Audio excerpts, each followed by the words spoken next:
It's Tuesday, March 6th, 2018, again, and it's time for Vanran10 on sports. Bonus video. Now, I don't know why I decided to do this in my own head while just thinking to myself in a kind of darkish room. It's not really well lit right now. Started thinking to myself, Magic versus Michael. Who would you take? Who would you take if you could take one of these two players to start your franchise? I went over a bunch of things in my head because, in my opinion, these are two of the best players in the NBA's history. So who would you take? Magic or Michael? So my answer is a little controversial. I would take Magic. Now here's why, and I'm going to explain all of this. Magic Johnson could have averaged 30 points a game if he wanted to. He was a very good shooter. He was a good defender. He was a triple-double guy. He was a good rebounder, a great passer, phenomenal passer. Michael Jordan, he could, he averaged 30, 32, 34 points wherever he was. One of the best scorers of all time. Just individual player, he's the best individual player of all time. I don't think that anybody playing a 7-game series one-on-one against Michael Jordan is ever going to take the majority of the games. Michael is going to win 4 out of 7 every time. Most of the time, he's going to do 4 out of 4 or 4 out of 5. There are very few players that are going to take Michael Jordan to a 7-game series one-on-one. Maybe size differential, but I mean, LeBron might be able to take Michael to 6 or 7. Magic might be able to take it to 6 or 7.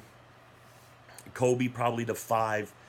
But you are not going to find very many players individually one-on-one there's nobody out there, I think, that could beat Michael in a 7-game series. But in a team dynamic, Magic Johnson made the players around him better. Because Magic understood he was a facilitator. He wanted everybody to be involved. A lot of times you'd watch the Bulls teams with Michael. There were a lot of times when the floor was cleared out just so that Michael could take whoever he had in front of him one-on-one, which is a good idea because there wasn't a player in the NBA who could stay with Michael Jordan one-on-one. And this is also before zone defenses, too. I don't think you could do zone defenses back then. You had to man up, and you had to be within a certain distance of your man when he was on the floor. So you couldn't just, you couldn't have the center just standing under the basket. There used to be something called a 3-second violation. I don't know if that's still a thing. I never really hear it get called anymore. But where you could only stand in the paint for 3 seconds and then you had to get out. Not sure if that's still a thing anymore. I haven't really heard it called. So I don't know. Maybe people just move around a lot more. But I used to hear 3-second violations all the time. So I'm going to explain why I take Magic. Magic makes other players around him better. So they feel more involved. They feel more a part of the team. And the players are usually a lot more competent than this. So I came up with 2 teams that Magic and Michael could be on that would be equal teams, and how these players would fare with Magic as their facilitator or their point guard, or Michael Jordan as their shooting guard. So I had to find, first of all, I had to find another guard you could put in the backcourt with both of these guys that could be a 1 or a 2. So the first team I got is a team of pretty much all-stars. These are really good players. They're not the best players of all time, but they're really, really good players. You're probably never going to see this team ever put together, but in the right circumstances, you might be able to build this team. You won't have a bench, but you could put this team together. And that is Steve Nash to be your two guard when Magic is on the floor, and to be your point man when Michael's on the floor. Alex English at the 3. Alex English had a beautiful shot, was a real good shooter. Not much on defense, not much even really for rebounding, but a good shooter. Definitely a guy that if everybody sinks in, you could kick it out to English and he'll make it. Pau Gasol at center. Good rebounder, good shooter, good mix, decent defender. Dennis Rodman. Dennis Rodman, of course, will be your cheapest guy because all he does is defense and rebounding, but he's really good at both. And he doesn't really need to score points. So if Magic's on that team, I predict that probably Nash and English are going to be 18 to 20 a point guys, and Gasol will be 15 to 18 points a game, and Rodman probably 6 to 8. Nash will be under Michael. Nash would be a 13 to 14 a point guy. English 11 to 13, Pau Gasol 12 to 14, and Rodman 2 to 3 points. Now the reason is because Michael's going to do most of the heavy lifting. He's going to take the ball. He's going to bring up the ball. The only reason Nash will get 13 to 14 points a game is because he can bring up the ball sometimes. But Michael Jordan's going to, as soon as you pass it to Michael Jordan, that's where it stops. Michael Jordan is going to do most of the heavy lifting. So a lot of these guys aren't going to get a ton of points. Pau Gasol gets some of his points off of rebounding. Alex English gets some of his points just in case three guys sink on Jordan and Jordan just decides, I don't think I can jump above all three of these guys, so I'll throw it out to English. And Nash, of course, bringing the ball up, he might have a chance to, get a couple of these points if he sees an opportunity, like maybe the point guard is maybe cheating on Jordan a little bit, and then Nash might just shoot an open three. Rodman, the only way he's going to get points is if he puts it back up himself. And remember, Rodman didn't really care to score. On that team, Michael Jordan will probably average about 30 points a game. On that same team, Magic will average only about 15. Because that's all he's going to have to average. But he's also going to average about 12 assists. Because Magic is not going to need to score. Because he will get all these guys involved. Nash, English, Gasol can all shoot. Magic will know that. So Magic might bring the defense to him, but he knows one of these guys is going to be open. Boom. He's going to get it to him, and they're going to feel more involved. So a starting lineup like this with Magic on the court is going to average 72 to 81 points a game, whereas Michael's 68 to 74. Nash, English, Gasol are all going to feel like most of the time they're just standing around waiting for Michael to do something. With Magic, those guys are more involved. They feel better about themselves because they feel like they're a part of the win. With Michael, they're happy that they're winning, but if those two teams matched up against each other with Magic as the leader and Michael as the leader, Magic's team's probably going to win most of the time, 7 out of 10. And I just believe that because Magic just makes everybody else more involved and they feel better about their contributions. Now we're going to back it down. We're going to get rid of these all-stars and we're going to back it down to a little bit lesser of teams. So now we're going to go with your point guard / 2 guard as Lafayette Fat Lever. In case you don't know, I'm a Nugget fan. That's how you end up with English and Lever, because we're going to have Nuggets on these teams. Sean Elliott, pretty good 3 guy, could shoot the ball from the outside, pretty good option. He was a starter for many years, played for San Antonio and somebody else, can't remember. Your center is just going to be one of the biggest, goofiest centers ever, Mark Eaton. Just looked like a mountain man. He just basically looked like a tree on the court. He was just massive. I mean, his shoulder width, he looked like he was wearing shoulder pads, and he was wearing just a basketball shirt. He was just a massive human being. And your your 4 guy, your power forward, Kevin McHale. So with these teams, with Magic on the court, Fat Lever's going to do 14 to 15 points a night because he could shoot. He was a pretty good shooter. He was a pretty good ball handler, too. Good passer. He was a triple-double guy. Sean Elliott's going to get about 16 points a game because, like I said, it's the same thing with having Alex English out there.